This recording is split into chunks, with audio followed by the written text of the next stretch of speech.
Hello, and welcome to Iacon Underground Radio for the week of May the 24th, 2024. I'm Jen.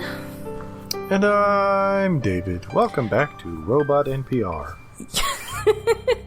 Wait, don't tell me the spoilers about the latest cartoons. Is it? Wait. It's Car Talk. It's always just Car Talk. Oh, you're going to Car Talk, but you said, wait, don't tell me, which is another podcast, I think. No, it's an NPR show. Oh, it is? Oh, God. Yes. I am not sure I've ever listened to any NPR, actually. What? Madness. Anyway. Is it on, like, regular radio? Or is Yes. it just podcasts? It's on regular radio. I haven't listened to regular radio since, like, the year 2000. I mean, it's on my Sirius XM that I get because I live in the sticks. Okay, so it'll be in the car. It will be in the car, sir. Okay. Oh, it will be in the car. Speaking of things that will be on in the car when we are driving to Toronto for TFCon Canada. So this week, as a follow-up to last week's surprise drop of the Beast Machine score, Hasbro announced ahead of time this time that they will be releasing the Beast Wars score. So that's pretty exciting news. Okay. We actually, a friend of ours, years and years ago, actually separated out the audio for Beast Wars and like put it on a CD and handed it out to friends. And there was a note in the liner notes that said that by accepting the CD, you were required to purchase this music if it was ever commercially available. And you do. Which, actually, I put a note like that in the compiler's notes to the ebook that I made of the Transformers Legends anthology. So, yes. So I am contractually required by accepting that CD to purchase this, which I will be doing, I assume. Now it is going to be on all the streaming services. I assume that like the Beast Machines one, it will probably be available to purchase at least on iTunes. I don't know what music purchasing options are available on non-Apple products anymore, since I guess they got rid of the Google Play Music Store. Possibly, Amazon used to? Probably Amazon. I have bought MP3s off of Amazon, but it has been years. So yes, we will be ripping that while driving down the road in my Subaru. Sadly, not as fun to beatbox as the opening music to Beast Machines. Though there have been some complaints that Beast Machines didn't actually have the opening music on that soundtrack, because that is separately available by the original artist. So create playlist, look up Fat Planet by Left Field, add to playlist, and then add the rest of the album to playlist, and there you go. Now you have the complete Beast Machine soundtrack. But Beast Wars, by the same composer, but a lot more electric guitars and a little less industrial. It is going to be available for the first time on June 28th. So yeah, keep an eye out for that. That show. There's a lot of good stuff about that show, and the music was definitely one of the excellent things about Beast Wars and Beast Machines, but Beast Wars. So that is exciting upcoming news. As for things that are not upcoming, now this has not been officially announced yet, but apparently some Hasbro rep in Australia was being interviewed and said that Reactivate, the probably free-to-play video game that's coming out, sounds like it's going to be pushed to 2025. Oh, well, at least that's a date it's coming out. I didn't even realize it had a previous supposed maybe date of this year. Yeah, they were saying it was going to go into beta this year, And now they're saying it's pushed to 2025. I know there are a lot of people who are questioning whether it's ever going to come out, especially since they already put out the toys for it. Yes. But also, that's video still, game... I mean, I mentioned previously, the toys coming out is a better step than the last games. Good video games take a long time to develop. Yeah, see Baldur's Gate. But this is a gacha game. See Elder Scrolls 7, which is never, or 6, or 6. Whichever one is after Skyrim that's never going to... Whatever Skyrim 2 is going to be called. They can't stop re-releasing Skyrim. Well, at this point, they kind of keep having to. God, I love Skyrim, though. Did it just come out on the Switch or something? It came out on the Switch years ago. Oh, what was that? I thought there was a new thing that came out on recently. I don't know, probably. It actually did come out on Amazon Alexa. But that was very much like a novelty, like you played it by voice commands. It was ridiculous. Oh, wow, for Skyrim, that would be amazing. Because I remember some old fun games you could play, like by voice commands on like the Dreamcast or something. Anyway.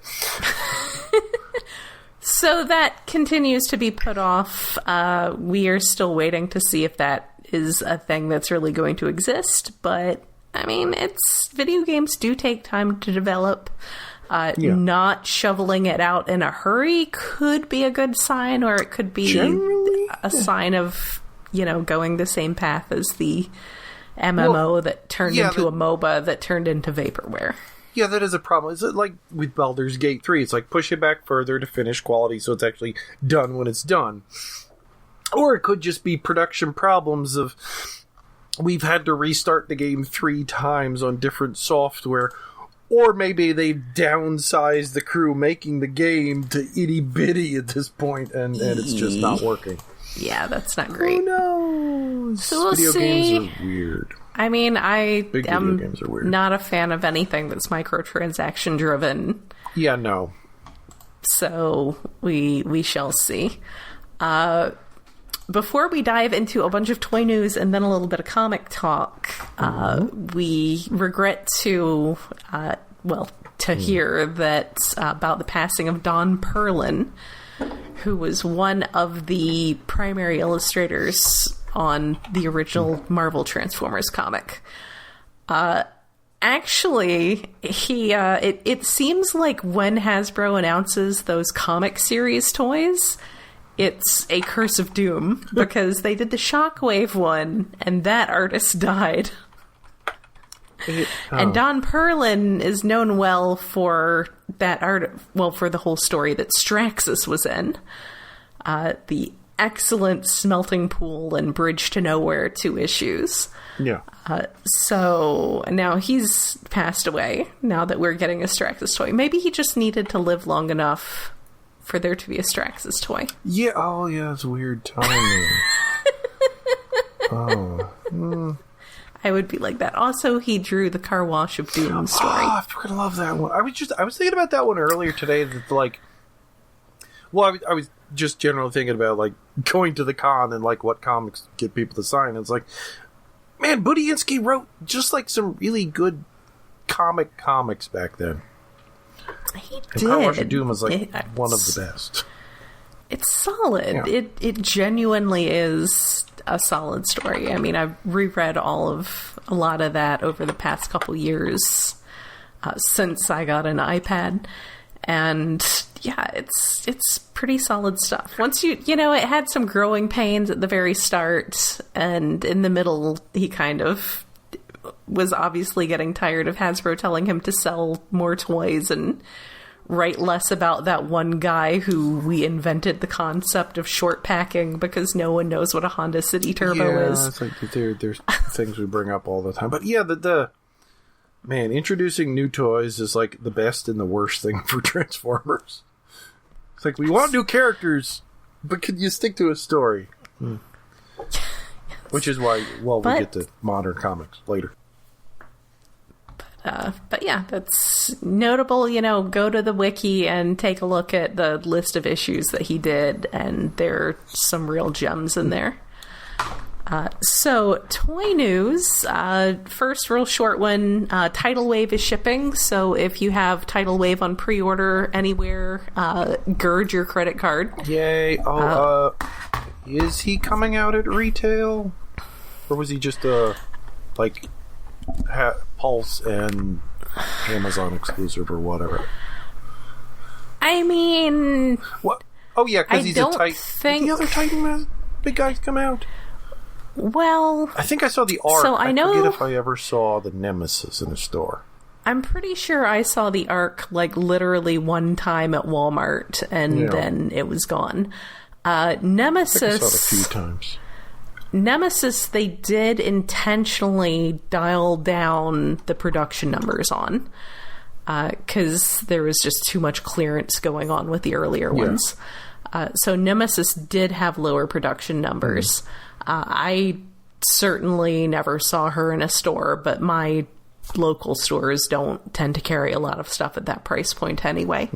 I don't know that I've seen any Titans at my Target, and Walmart can be hit or miss just depending on how much they're stocking for the holidays. Because lately I've just been trying to find toys in stores instead of pre-ordering everything online. Unless it's something I really want. It's probably not going to work so well with Titans. At this point, it's a good idea to pre-order Titans. I don't know. I haven't checked to see if there are any open availability for for tidal waves. I guess I could pull up Amazon real quick and be like, hey, do you have tidal wave? And I could misspell it and Google can still know what I'm talking about. Oh, right. That's why I didn't do it, because of the price. Well, apparently you can still pre-order on Hasbro Pulse, at least. Okay. Yeah, it looks like Amazon, if you wanted to go that route, don't go that route. If you're gonna order online, go with a place like Big Bad Toy Store or Entertainment Earth or, maybe Hasbro Pulse. Amazon does currently have them available for release on August 1st. So you probably need to be a little patient, but I know sometimes those can suddenly change without warning. Yeah, every once in a while it bumps up a month. But yes, he is available in some places still for pre-order. He is shipping from some places. I do not count on finding any Titans in stores anymore, because that is an awful high price point for stores to want to dedicate space to. Yeah. He does look fun, though. Tidal Wave. Oh, yeah, that's the thing. I really do want him, but goddamn, the price is a lot. It's $200. Yeah. It's a solid $200. So, for a boat. Yeah. Speaking of prices, as a quick note, Target does seem to have started lowering some of their standard prices on Transformers. Yeah, and Walmart has also started lowering them too. Well, I think there may be another thing unrelated that, like, Walmart has been overcharging, so they're forced to lower prices on a lot of things. Yeah, well, I think that's kind of the case with Target too. They're getting to a point where things just aren't selling because nobody wants to pay that much. I know I picked up the Studio Series Ratchet for retail was $30, and then they were having the sale at the time, so that was a nice little discount. But yeah, they brought Voyagers down to $30. The big exciting one is they've brought Leaders down to $35. Okay, that seems like a lot, because wasn't it like 52 or something? They were like 50-something, like 55 or so. So that's a pretty significant discount. It was like 54 or something. It was just they do seem to be pretty backed up with Dreadwings and Armada Megatrons. So they probably want to get rid of those, but they don't want to clearance them. Yeah. So if you are interested in Dreadwing or Armada Megatron, or you happen to get lucky and they have something like, I don't know, Laser Optimus or something around, you can get those at a pretty decent discount. So that's worth looking in on if you've been holding off on getting any of those, because they are pricey. They are less pricey now. We are also seeing some in-hand images now of that 4-pack. The Cliff Jumper picks a fight he can't win 4-pack. Yeah. Well, at least he's not an Energon zombie in this pack. I guess. But, I don't know. That was kind of fun when he was an Energon zombie. Cliff Jumper picking a fight he can't win is kind of Cliff Jumper. Yeah, it's his thing in all continuities. It is in character. So we have a toy prototype colors Tarantulas, so he's like bright orange and green. We have is kind of hideous, but I'll take it. It looks good in spider mode because it's an orange spider. We have Cyberverse Tarn, who has a purple redeco of Legacy Bludgeon Sword. I know the colors are not that different from Tarn, but they're fine. Interesting. I know you have not seen Cyberverse. No. I know Tarn exists. Isn't he like a mass production or something? Yeah, he's a generic. Yeah. I think there's one weird. That's like individual, but it's Tarn been a little Prime. while. I need to. But he's a Iacon. I need to rewatch Cyberverse, but also I don't know. We're going to do that when we get to it on the there are other things I could be doing. That's fair. I feel like if I do get that set, I'm just going to try to get a different head for Tarn and repaint him into something. Ooh. Did you get the primary release Tarn? Yeah, I got the regular one, that's why. Okay. I mean, yeah, I got the regular release Tarn. I forget where he is, but I have him. There are toys that I will pick up if I see them at retail, and there are toys that I will pre-order to make absolutely certain that I get one, and he was on pre-order. I think so, yeah. So, yeah. And also there's Squeeze Play. So, surprise! Like, Squeeze Play is like the for me, it's like the main showcase of the set. Well, Cliff Jumper will be awesome, too, because I like the chase mold. But Squeeze Play out of Mind Wipe is crazy, but it works in robot mode. The Beast mode, I mean, his Beast mode, as someone who had the G1 one, his Beast mode was always kind of... Yeah, his Beast mode wasn't that great to begin with. It was adequate. It was there. It was an alleged Beast mode. Yeah, plus I already have the Fangry, so I might as well get Squeeze Play. Yes. Also, did they... I guess the date for Season 2 of Earthspark... Did we know that last week? I know we had the trailer. We had the trailer. I don't know if we had the date. Got a cat scratching at plastic right behind me. The date, as a reminder, is June 7th. So... Benjamin, can you not do that? Thank you. He's just looking at me like, you want me to do that more? Okay, I'll do that some more. Yes, I do as like a reminder. Cliff Jumper has his little bull horns from Prime. Yeah. I mean, it's a very Prime looking Cliff Jumper. Yeah. I think the only Cliff Jumper I got from the original Prime toy line was the zombie one. So. Was there a regular one? I don't even remember. I think the regular one might have been like that first edition. I don't know. It's been a while. I would almost think like the regular one might have been just like a Japanese exclusive or something. It's been longer than you want to think about. Yes. Dark Energon. There needs to be more Dark Energon, just in general, in the world. So yeah, that is all the exciting toy... Oh, one more exciting toy news. I forgot about... Oh, right, yes. The other thing.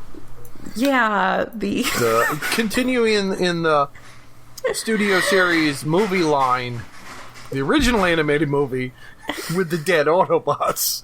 Why? Why did they do these? I really do like the Brawn one because he has a hole in his shoulder. Yeah. And hopefully that's the 5mm peg or something where you could stick a blast effect in there. Yeah, it's actually sized for a blast effect, so you can have a blast effect of his shoulder. He really should come with a blast effect of smoke coming out.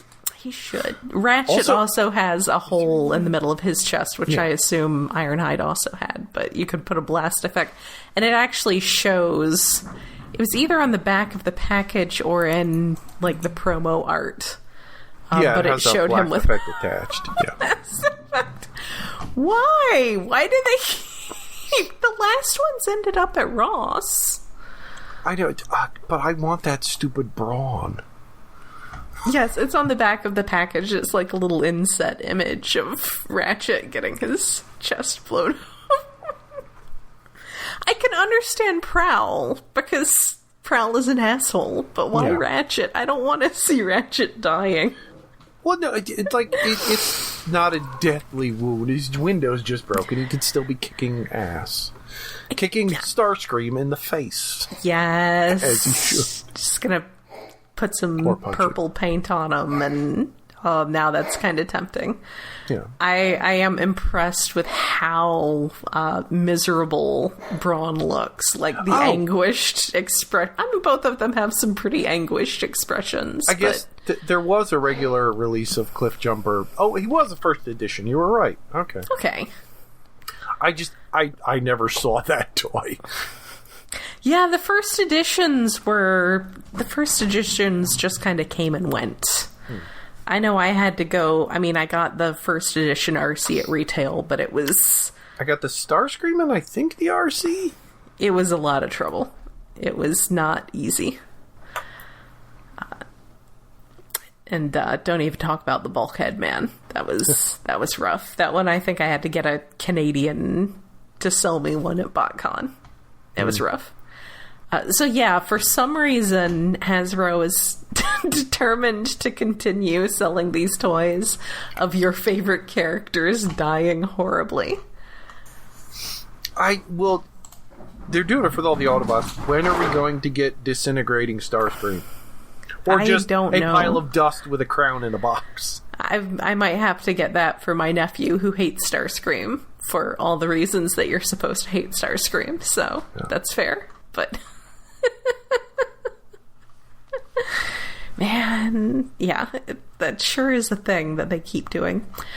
Also, as a brief aside, Super 7 is doing another prototype Unicron in, like, discolored colors. Weird freaking... I guess there were, like, original colors up when he was the Entity or something in some production art.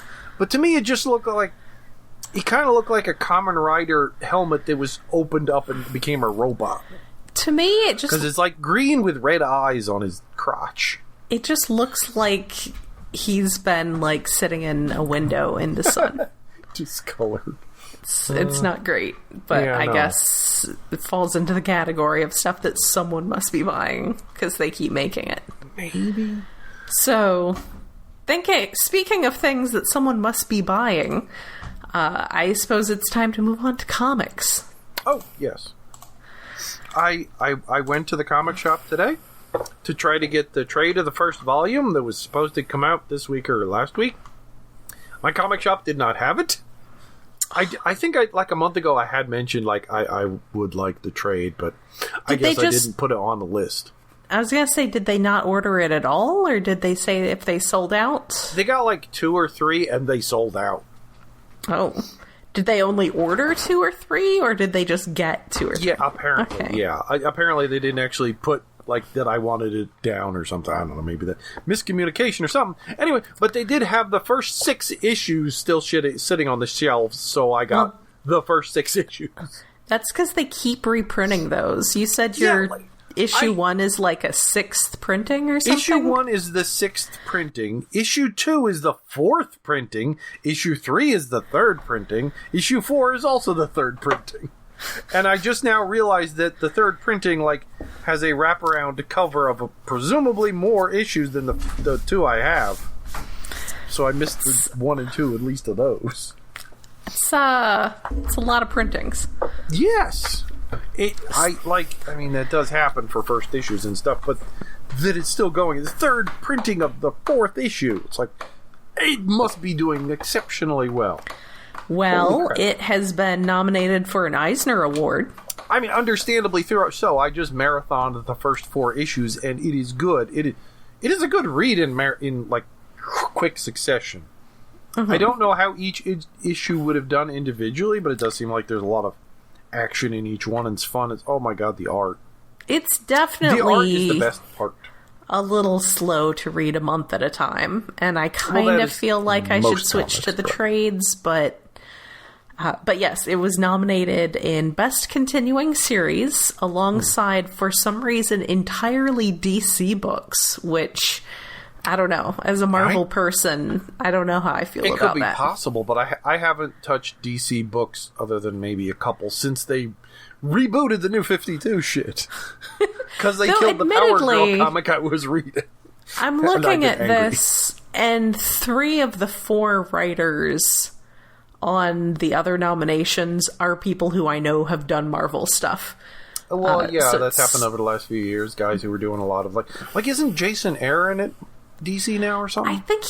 I think he is doing something for DC, or he's doing stuff for both. But it's the other nominees are Birds of Prey by Kelly Thompson, Nightwing by Tom Taylor, who I'm not familiar with, Shazam by Mark Waid, who our buddy Rob would have some things to say about, because he is primarily known as a Spider-Man writer. And Wonder Woman by Tom King, and I assume that's the Tom King who is known for the recent Vision stuff. Yeah, Tom King stuff's supposed to be really great. So and then Transformers by Daniel Warren Johnson. I did like the art. I feel like the story is... it's definitely got a vibe that I like, because I own a Subaru and long for the Pacific Northwest. Yeah, the story so far, after reading 4 issues, it's very basic and in some ways predictable, but it's fun and energy-filled, and oh my god, like, that he keeps consistently having Optimus Prime do wrestling moves is great. Like, the first time we see Optimus Prime, he does a clothesline and a pile driver. I'm not like suplex, a wrestling person. I mean, there's probably a few other things he does that are also wrestling moves, but it was very, like, energetic and physical. Lots of good punches and kicks, too. Like, his action stuff is, so freaking good. I kind of feel like I'm always going to be a little bit biased against the writer-artists, because it always feels a little like they're just trying to write the things they want to draw over, which is, I'm biased for that. I would rather... I literally am a former editor, so I'm very narrative driven and character driven, and I'm just like, why does Optimus Prime even know wrestling moves? That's not dignified. Optimus Prime should be dignified. Because the best combo is probably a writer and an artist who work together, where the writer figures out how to do shit that the artist wants to do that looks awesome, and whereas this is all artist telling a good story while drawing shit he really wants to do that looks awesome. Mm-hmm. I mean, I do like the art. I do like the art, but on the other hand, I am not a person who prioritizes art over writing. So, and like I said, I like the Pacific Northwest vibes. It kind of reminds me of the point in G1 where Ratchet's just kind of hanging out and like helping some campers heat up their hot dogs, and it kind of has that kind of vibe, which I like. But it's like very early G1 where it's minimalist because the cast isn't that huge yet, and the cast is even smaller here. It needs to keep going. Some things need to happen now. Yeah, we need to expand out the story, but it's like, the Decepticons are so fucking violent. So are the humans. They're pretty bad. I mean, Soundwave, I don't think you got to the part yet with Soundwave. No, I haven't gotten to the part where Starscream kicks the cat. And unfortunately, I have been poking around the website I refuse to call anything but Twitter, and getting spoiled on things. But I have read up to the most recent one, which is 8? My comic shop is like 45 minutes away, and I only get over there once every month or so. So I have not picked up the new issue, probably picking it up next weekend. But there was. Well, I might have a couple nitpicks with minor things in the comic. There was one page I fucking hated. Where the hell was it? Was it about Starscream? Because no, he's a pretty bad Starscream. I mean, it's a good Starscream, but again, he's so evil. A hateable Starscream. Such a good hate. That's a thing where, like, I so read it in Chris Latta's voice that it's hard to tell, like, how much that was entirely intentional or just my brain and the fact that it works so well, but it works so well. No, the first issue when you have to rotate a page sideways. Oh, yes. I haven't had to do that in a comic book in a long frickin' time that at least that I remember, and it pissed me off. Like, it's a good page, it's good laid out that way, but that you have to rotate and then turn it quickly back to get the action of the next page to work, no. I mean, you can tell by my mention of having to actually go to the comic shop, I am getting these as physical copies. But I can see that being... I mean, it's a nice idea. That might be more annoying on... No, that might work better digital. It just... No, it would definitely work worse, because if you turn it sideways... Well, no, your tablet is going to... It wouldn't be turned sideways. It would just be a splash page, presumably. Well, on a tablet. Yeah, but then it just shows everything very small. Yeah. You have to, like, zoom in and... What I was thinking was you turn the tablet sideways, and it's like, oh, are you turning it sideways? Here you go. and that's a pain. No, but like what you're complaining about, like the artist working to do things by panel for them. Like, was it the second issue with the deer? Yeah, with the deer when there's just that one little inset panel that's like place where he places the deer down. It's like that's a thing that a writer might just completely overlook, but it's like the artist thinks it's like. He was holding the deer, have to put it down.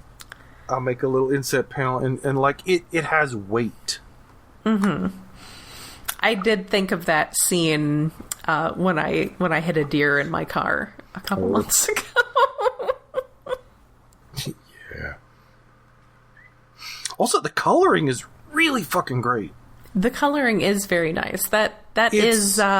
Not like G1 Marvel minimalist, but it has a feel similar to that, and that the lighting is cartoony and harsh. It is, which works really well with the scratchiness of the inks. Apparently, a colorist who works with that artist a lot, named Mike Spicer. So he is referred to on the wiki as his longtime collaborator. So he is probably well versed in the best way to color his art. Yeah. I mean, I say I like the art. I'm a very, like, indie comic sort of... Like, I definitely don't need art to be clear and literal and photographic. This is not? It does have very, like, 90 indies comic vibes, which I enjoy a lot. I think that the messy. line work... I think the line work would hold up in black and white, which is, to me, something that I say as a compliment. Yeah, there are pages of this that make me think, oh, if this guy actually draws ink on paper, I would love to buy a page. Mm-hmm. I mean, he might. But it's probably digital. I do wonder if he's, like, someone who would go to Transformers conventions, or... Because I don't know. It does... So. I don't know. He kind of feels like someone who is doing this for the comics community and not Transformers nerds, which... But, like, the way he's doing this, it feels like he is also, to a degree, a Transformers nerd. Well, yeah, but, I mean, I bought a hiss for my Dreadnoks, but I don't feel like I know enough about Dreadnought lore to definitively write canon comics for them. Yeah. So, you can like a thing and not necessarily know enough to be the problem satisfying is, like, for fans. If you wrote a Dreadnoks comic, it would be the cartoon versions. Yeah, there's that too. They would be zany. Speaking of things coming out in trade paperback, I may have to get the Marvel G.I. Joe collection they're doing, just so I can actually... I mean, I can also acquire those comics through other means, but I should also consider purchasing them legally. Yeah. Which is a thing one should do when one has the option to do so and the means to do so. There's a picture on the wiki of the artist-writer with a large pile of Transformers. I think he'll be fine coming to a convention. We'll see. I mean, I think he'd be fine going to, like, you know, San Diego or something. Yeah, well, depending upon where he lives, I don't know. We may not see him in Canada. Yeah. Oh, Canada. Gotta go to Canada, hang out with British nationals, and it's gonna be great. In, like, I think it was his first major comic. Like, in Murder Falcon, the main character's band is called Bruticus.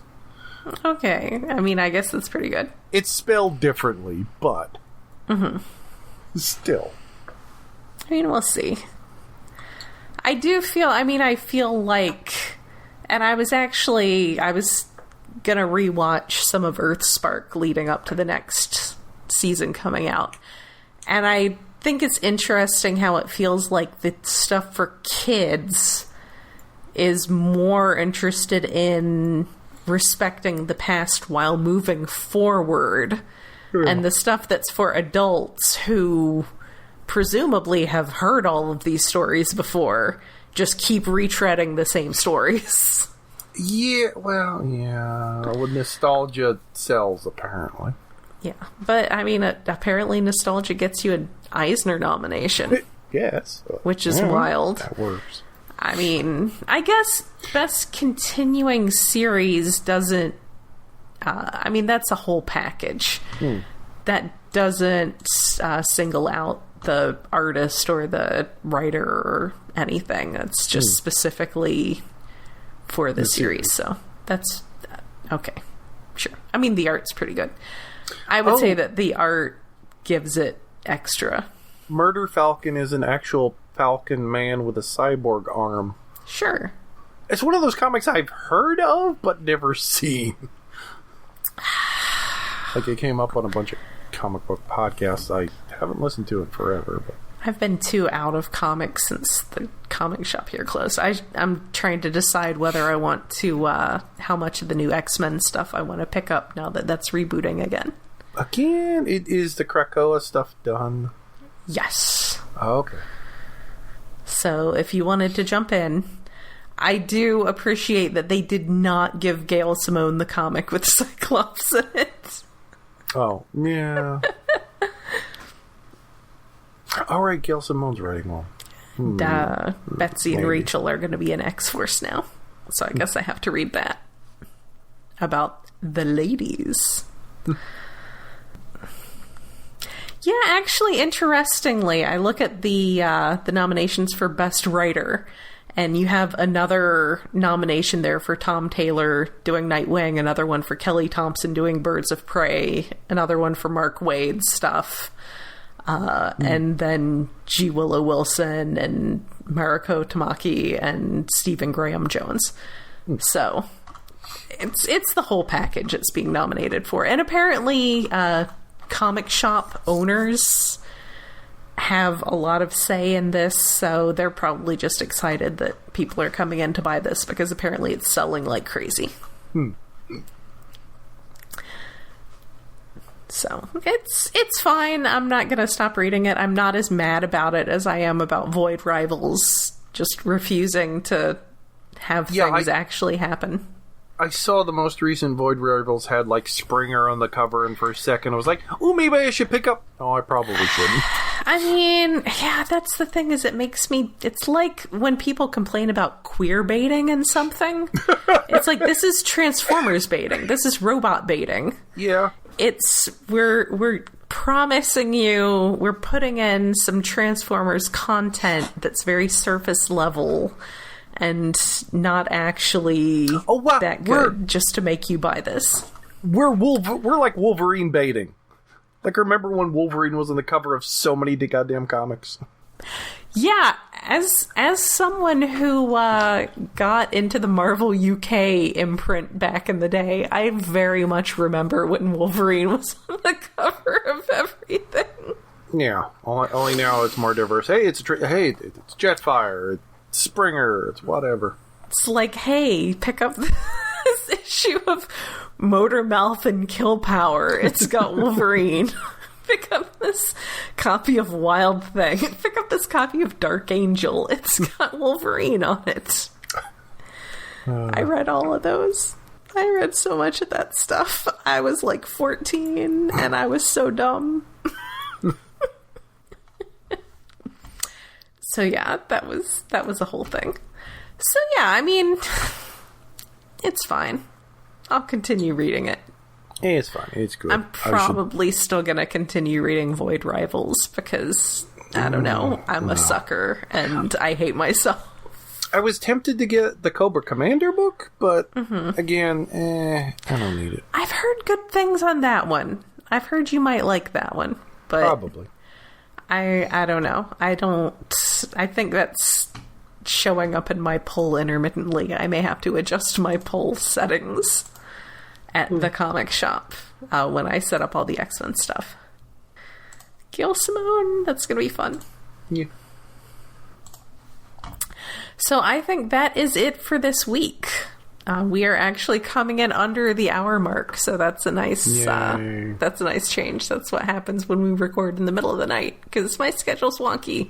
And we're more tired. Yes. And hopefully we'll have a regular Stasis pod at some point in the near future. Oh, and a Patreon. Things have just been bumpy. We are watching Masters of the Universe, the old live-action movie, for our Patreon. That is at iaconunderground.com. Oh, yeah, I still have to and watch Patreon is patreon.com/iaconunderground. Yeah, it's a lot of movie, and it does not stop and tell you what's going on. No, I could probably do the episode without rewatching it. I think I saw it enough in the 80s and 90s. Oh, okay. But I should probably watch it again. I somehow never actually sat down and watched it at any point prior to watching it for this. So it was on TV a bunch. Yeah.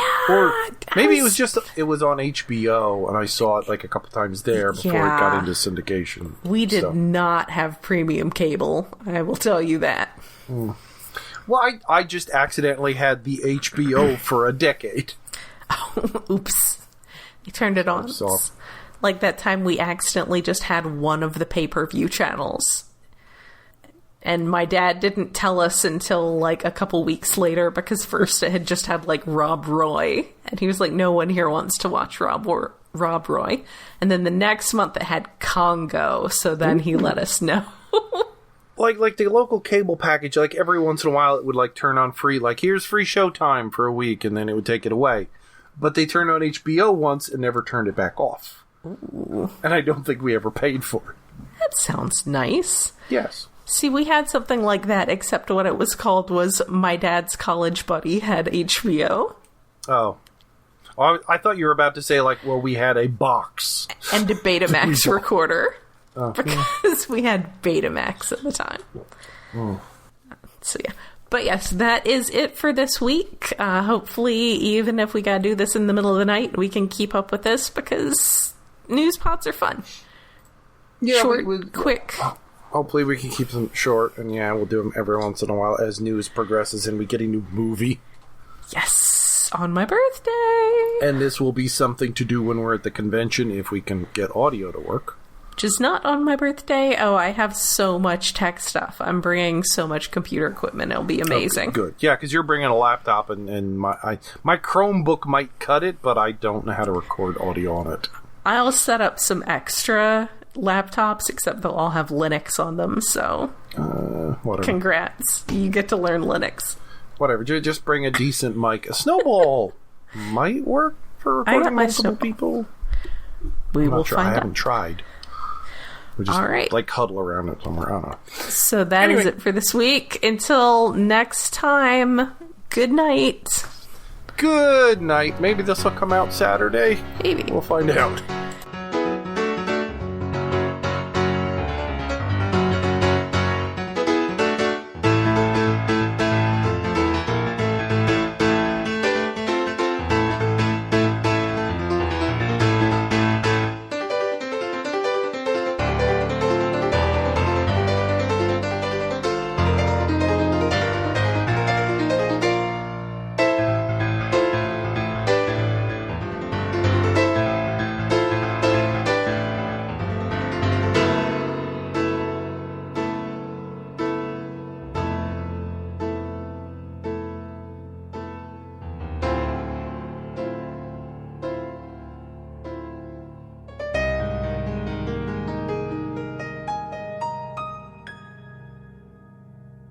board.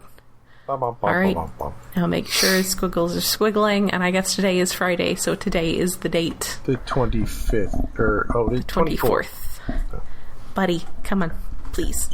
Oh, now he's going to rub up against the hiss, which is a mistake, because the hiss has been treated with bitter apple.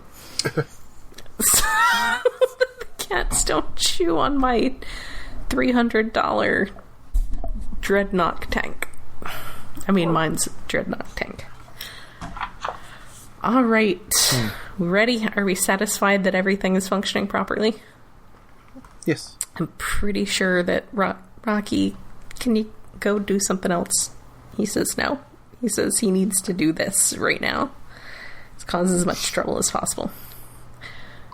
All right, so I guess we can start off with something. Go back to that. Why are we my can wiggles start so off... damn tiny? Oh no, I guess I was further from the mic. They're there. They're just small. I guess we can start off with the Beast Wars soundtrack and then the reactivate delay and then the toy news wrap up, and then we'll talk comics. Yeah. Try not to take all night, except that's a lie. We will. Rocky. We He is going to fuck up my but mic. It'll be fine. You are going to fuck up my mic, buddy. Come on. He's like, yes. Yes, I know. Come on. Down. There we go.